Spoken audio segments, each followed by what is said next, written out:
ಚುನಾವಣೆ ಪ್ರಚಾರಕ್ಕೆ ಹೊರಟಿದ್ದಾರೆ ಎಂದು ಕೇಂದ್ರ ಮಂತ್ರಿ ಕುಮಾರಸ್ವಾಮಿ ವಾಗ್ದಾಳಿ ನಡೆಸಿದ್ದಾರೆ. ಸದ್ಯ ಈ ಬಗ್ಗೆ ಅವರು ಏನು ಹೇಳಿದ್ದಾರೆ ನೋಡ್ಕೊಂಡು ಬನ್ನಿ.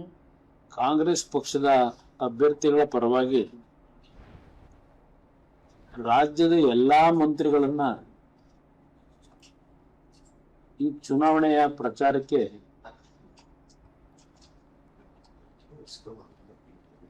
ಇವತ್ತು ಡೆಪ್ಯೂಟ್ ಮಾಡಿರ್ತಕ್ಕಂಥದ್ದೇನಿದೆ.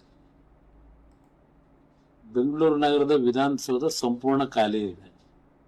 ದೆಹಲಿ ಹೈಕಮಾಂಡ್ನ ಉಸ್ತುವಾರಿ ಕಾರ್ಯದರ್ಶಿಗಳು ಸಹ ಇಲ್ಲೇ ಠಿಕಾಣಿ ಹೂಡಿದ್ದಾರೆ. ಒಬ್ಬ ಮುಖ್ಯಮಂತ್ರಿಗೆ ಗೌರವ ತರ್ತಕ್ಕಂಥ ಪದ ಬಳಕೆಯನ್ನ ಮೀರಿ ಮಾತಾಡ್ತಕ್ಕಂಥದನ್ನು ನಾನು ಗಮನಿಸಿದ್ದೇನೆ. ಅವರಲ್ಲಿ ಇರ್ತಕ್ಕಂಥ ಬಂಡವಾಳ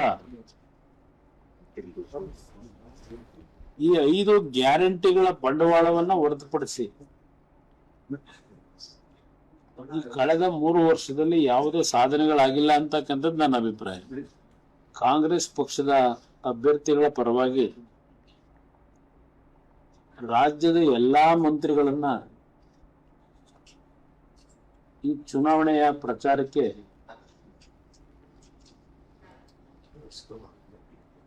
ಇವತ್ತು ಡೆಪ್ಯೂಟ್ ಮಾಡಿರ್ತಕ್ಕಂಥದ್ದೇನಿದೆ.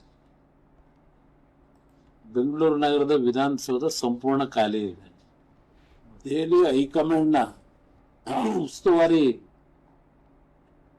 ಕಾರ್ಯದರ್ಶಿಗಳು ಸಹ ಇಲ್ಲೇ ಠಿಕಾಣಿ ಹೂಡಿದ್ದಾರೆ. ಒಬ್ಬ ಮುಖ್ಯಮಂತ್ರಿಗೆ ಗೌರವ ತರ್ತಕ್ಕಂಥ ಪದ ಬಳಕೆಯನ್ನ ಮೀರಿ ಮಾತಾಡ್ತಕ್ಕಂಥದನ್ನು ನಾನು ಗಮನಿಸಿದ್ದೇನೆ. ಅವರಲ್ಲಿ ಇರ್ತಕ್ಕಂಥ ಬಂಡವಾಳ ಈ 5 ಗ್ಯಾರಂಟಿಗಳ ಬಂಡವಾಳವನ್ನ ಹೊರತುಪಡಿಸಿ